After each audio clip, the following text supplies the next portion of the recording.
बैठे सब लोग मंच पर आ जाएं। साथियों, इस महापंचायत में पहुंचे हमारे गोंडवाना गणतंत्र पार्टी के लोकसभा प्रत्याशी सम्मानीय भाई देवरावन बलाबी जी एवं समस्त गोंडवाना गणतंत्र पार्टी के कार्यकर्ता और हमारे बीच तामिया विकास खंड से प्रभारी भाई आजाद कुरैशी जी, हमारे बीच हमारे अमरवाड़ा विधानसभा से पधारे हमारे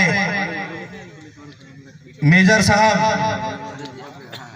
और तमाम चावल पानी की और हर तामिया विकास खंड की सभी मातृशक्ति और पितृशक्ति को सभी छिंदवाड़ा जिले से तमाम जो पीड़ित किसान पहुंचे हैं, उनका कोटि कोटि सेवा जवाहर संदीप इनवाती की ओर से।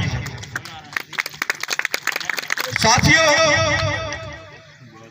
देश के आजादी के 75 साल बाद भी हम लोग जहां से वही हैं।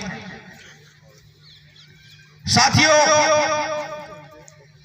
जब से इस देश में कांग्रेस और भाजपा की सरकार रही है, आदिवासियों को गुलाम बनाने का काम कर रही है और आज भी साथियों आप लोगों को गुलाम बनाई जा रही है। आप लोग गुलाम बनते जा रहे हो। आप लोग को ये नहीं मालूम कि हम लोगों को सरकार गुलाम कैसे बना रही है। आपको बताना चाहूंगा, बड़े बड़े प्रलोभन दिया जा रहा है आप लोगों को, बड़े बड़े प्रलोभन दिया जा रहा है और आप लोगों को छोटे छोटे योजनाओं में फंसाते जा रहे हैं। आपकी जमीन कैसे छीनने का काम कर रहे हैं। साल 2 साल से सम्मान निधि का काम किया जा रहा है। 2000 रुपए आपके फ्री में खाते में डलते हैं। साल में मिनिमम 10,000 डलते हैं साथियों। और एक और योजना जो लाडली बहना के नाम से हमारी नारी शक्तियों को खोखला कर रही है, इस 1250 रुपए में भी हम लोगों को खरीदा जा रहा है। क्यों? ये यदि आप लोग अभी से ऐसे लोग पैसा लेना चालू कर देंगे तो ये कभी भी हमारी जमीन में कुछ भी बनाने का काम करेंगे साथियों। ये बड़ी विडम्बना पार्टी, विडम्बना कहानी है। इसको समझने के लिए आपको टाइम लगेगा। चाहे किसी भी दल के लोग हो, हम लोगों को यह समझना पड़ेगा कि हमारी भूमि से हम लोगों को सौदा नहीं करना है। यदि 2000 रुपए लेना है सम्मान निधि को, तो आपको उनको जमीन देना पड़ेगा। और सरकार की बड़ी बड़ी योजना आ गई, तालाब बांध बना रही। अब क्या करोगे?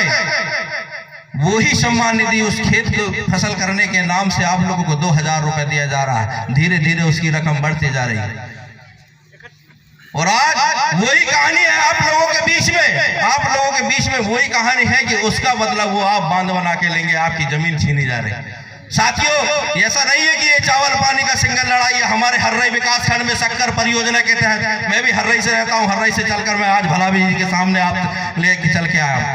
2 अक्टूबर गांधी की जयंती के दिन हम लोगों ने भी विषम ग्राम सभा रखी थी हर्रई में। वहां के शासन अधिकारी प्रशासन लोगों ने मना कर दिया कि बोले ये वैध है, अवैध है, वहां बनेगा तालाब। तो इसकी लड़ाई हमको किसको लड़ना पड़ेगा? हम लोगों को मजबूत होना पड़ेगा। और मजबूत कैसे होंगे? छोटे छोटे संगठनों से आपसे पहले जुड़ना पड़ेगा। आपकी आवाज कौन उठाता है, इसको आपको देखना पड़ेगा।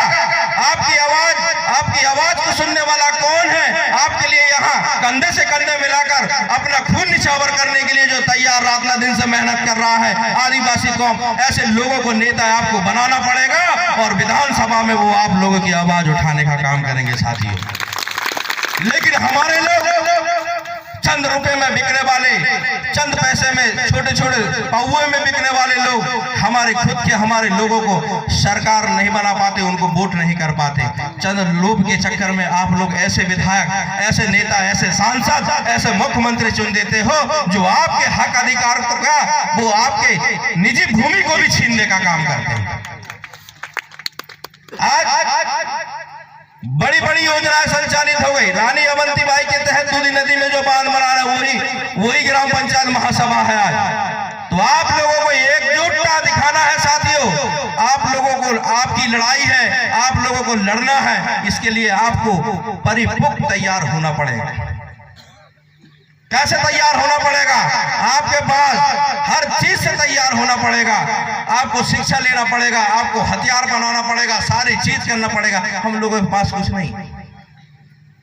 आप लड़ाई लड़ने की बारी, हम लड़ाई कैसे लड़ेंगे? आपके पास तो हथियार ही नहीं है।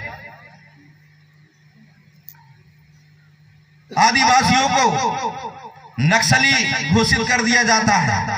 आजकल मोबाइल में आप जानते हो गोलियां, जैसे सरकार ने आदेश करे आर्मी वालों को तो आदिवासियों के ऊपर गोली चल जाती है। हो रहा है, अभी क्या करें। अभी बस्तर में हो गया 10 आदिवासी 25 आदिवासी मारे गए, 25 आदिवासी मारे गए आर्मी के उसमें गोलीकांड में। तो ये चीजों को हमको समझना पड़ेगा। हमारी ये खुद की लड़ाई है साथियों, वक्त कम है, आप भलावी जी को सुनना है और वो कंधे से कंधे मिला के आपके साथ खड़े रहेंगे और इस दुधी नदी के बांध के लिए वो हमेशा तैयार रहेंगे निरस्त कराने के लिए। साथियों, मैं अपनी बाड़ी को विराम दूंगा, ज्यादा ना बोलते हुए सभी को सेवा जोहार। जय बड़ा देव, जय गुरु।